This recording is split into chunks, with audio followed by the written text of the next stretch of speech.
You ever wonder what's going on with your hair, why it's brittle and it's lifeless, it's not shiny, it might not feel as soft as it used to feel like when you were younger?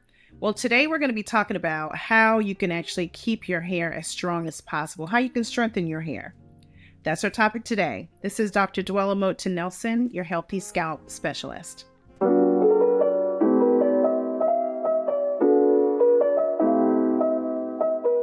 Well, one thing we want to consider when we want to have hair that is as healthy as possible is that we want to have strong, for us, we think of healthy hair as being strong, shiny, pliable, hair that's not falling in the sink. We think of all those things, or little pieces of hair in the sink. We think of all those things when we think about the strength of our hair. So the very first thing you want to do when you want to strengthen your hair is to get a licensed cosmetologist to take a look at your hair. Everybody's hair is different. You can be in the same family and your daughters can have very different hair than you do. You can be in the same, family of friends, if you will, and you all will have different types of hair. Your density could be different of your hair. Your porosity could be different. The strands of your hair could respond differently to different types of chemicals and products that you put on it. So it's super important that you include a licensed cosmetologist as a part of your care team for your hair. So that will be step number one. Step number two, your hair is made of keratin, 95% keratin, which is a protein. So you want to make sure that the actual strands of your hair is as strong and healthy as possible.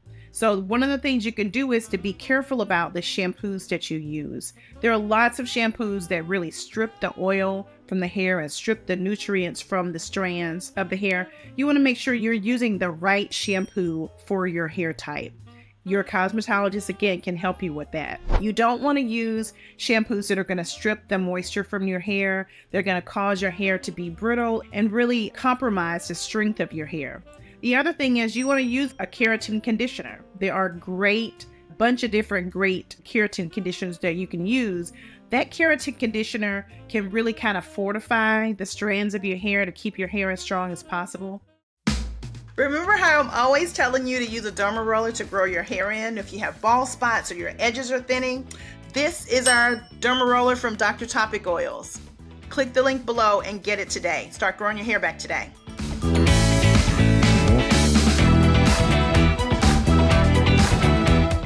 So those are kind of the basics. Like if you would think of groundwork, that's your groundwork, your cosmetologist, your shampoo, and your conditioner. And again, your cosmetologist can help you to choose those guys, whatever you're looking for. The next thing you want to consider is, how do you style your hair? Do you use heat on your hair? Do you use processing like perms, alkali perms? Do you use bleach on your hair? If you're using any of those three things that we just named, they can be really, really hard on your hair. They can really compromise the strength of your hair and decrease the elasticity. They can decrease the moisture that's in your hair. And overall, the overall health of your hair can really be compromised when you're using very high heat, when you're using chemicals that are very alkaline or more basic, or if you're using bleaches on your hair. Bleach, of course, is a base. And the reason being is that our bodies in general love to be in a more acidic type of zone. So we'll talk a little bit about that a little bit later, but there's a neutral zone, which is like 7 for pHs. And then there's very acidic, which is between like 0 and up to 6.999. And then more of the alkaline side is more like a basic. So if you think of basic, you can think of baking soda, right? If you think of acid, you think of like apple cider vinegar. Those two things are very different in how your hair and your body responds to them. But our hair at least prefers to be more on the acidic side. So we just slightly acidic to be more healthy. So when you're choosing these things that you put on your hair, you want to choose things that are going to keep your hair super healthy. And one reason that we want to consider that is that if you're using something that's more basic, then it's not really the best pH for your hair, if you will. It can cause the cuticles on your hair, and the cuticles basically are the outer part of your hair. So if you think about this, there are 3 different parts of the hair. There's the cuticle, there's the cortex, and then the inner part of the hair, which is where the follicle is.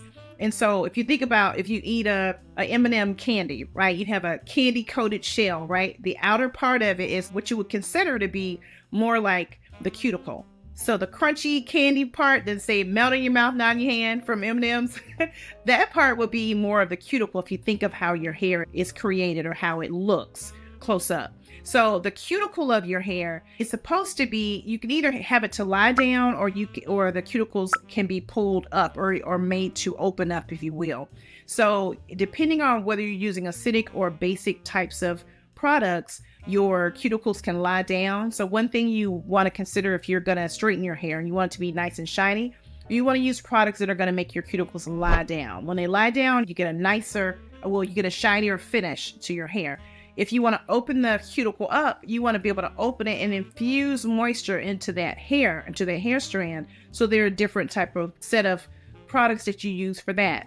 So all that to say, acidity does matter. You're having something that is the correct pH for your hair does matter. So that is really important when you consider bleaching your hair, you consider adding a perm to your hair, you consider the heat. Those three things can be quite damaging. So you want to be really careful when using those on your hair. So that's the next part there. So we did our foundation, which is our shampoo, conditioner, having a cosmetologist. The next thing we want to, of course, make sure that we're not damaging the hair, making sure that when you're using products on your hair, that they're done by a licensed cosmetologist. You don't want to take the risk of trying to perm your hair or trying to bleach your hair or trying to color your hair and it damage your hair. So if you're going to do those processes, just make sure that you are going to a licensed cosmetologist that knows how to deal with hair that is like your hair. I want to talk a little bit more also about the cosmetologist. Cosmetologists, they have so much great training. And so you want to make sure that you are going to a cosmetologist that is familiar with doing hair that looks like yours. So it's really important that you find a cosmetologist. If you're a curly girl, if you're naturally curly, or if your hair is mostly straight, if you're relaxed, if you have a process or jerry curl type of, hairstyle, you want to make sure that you're going to someone who knows how to keep your hair healthy. Healthy hair is really the key. I know we love seeing, people, oh, I love when my hair grows long. But if your hair is long and it's piecy and it doesn't look healthy, it doesn't look good. So the focus here for Dr. Topical is that you are growing healthy hair, a healthy full head of hair. So those couple of tips are there for you to kind of consider. And then really the most important thing for having strong hair is making sure that your scalp is healthy.